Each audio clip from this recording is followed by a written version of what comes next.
ദേശീയ സരസ്മേളയുടെ സാംസ്കാരിക വേദിയിൽ സംഗീതത്തിന്റെ മാന്ത്രികത പെയ്തിറങ്ങി. മലപ്പുറം അയിരൂർ സ്വദേശിനി ഗംഗ ശശിധരന്റെ ഗംഗാ തരംഗം വയലിൻ ഫ്യൂഷൻ കാണാൻ ആയിരങ്ങളാണ് ഒഴുകിയെത്തിയത്. ശങ്കർ മഹാദേവന്റെ പ്രശസ്തമായ ഏകദന്തായ വക്രതുണ്ടായ എന്ന ഗണപതി സ്തുതിയോടെയായിരുന്നു കച്ചേരിയുടെ തുടക്കം. വയലിനിൽ ഈ കീർത്തനം വിരിഞ്ഞതോടെ തന്നെ സദസ്സ് കയ്യടികളാൽ നിറഞ്ഞു. തുടർന്ന് ശാസ്ത്രീയ സംഗീതത്തിലെ അതിമനോഹരമായ അലൈപ്പായുതേ കണ്ണ എന്ന കൃതിയുടെ ആവിഷ്കാരം കാണികളെ മറ്റൊരു അനുഭൂതി തലത്തിലേക്ക് എത്തിച്ചു. മലയാളം ഹിന്ദി ഗാനങ്ങളും വയലിൻ തന്ത്രികളിൽ വിരിഞ്ഞു. തവിലിൽ തൃപ്പൂണിത്തറ ശ്രീകുമാറും ഗടത്തിൽ മഞ്ഞൂർ ഉണ്ണികൃഷ്ണനും ചേർന്നൊരുക്കിയ താളലയങ്ങൾ വയലിൻ നാദത്തിന് കരുത്തേകി.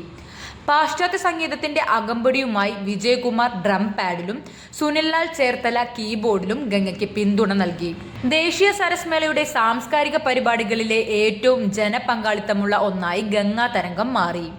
സംഗീതത്തിന്റെ വൈവിധ്യങ്ങൾ ഉൾക്കൊള്ളിച്ചുള്ള ഫ്യൂഷൻ കച്ചേരി പ്രായഭേദമന്യേ ഏവരും ഏറ്റെടുത്തു. 1.5 മണിക്കൂറോളം സരസ്വേദിയെ സംഗീത സാന്ദ്രമാക്കിയ വിസ്മയ പ്രകടനത്തിനൊടുവിൽ ജനസാഗരത്തെ സാക്ഷിയാക്കി തദ്ദേശ സ്വയംഭരണ വകുപ്പ് മന്ത്രി MP രാജേഷ് ഗംഗാ ശശിധരനെ സ്നേഹോപകാരം നൽകി ആദരിച്ചു. 4-ാം വയസ്സു മുതൽ വയലിൻ ലോകത്ത് സജീവമായ ഗംഗ വിദേശ രാജ്യങ്ങളിൽ ഉൾപ്പെടെ നിരവധി വേദികളിൽ തന്റെ പ്രതിഭ തെളിയിച്ചിട്ടുണ്ട്.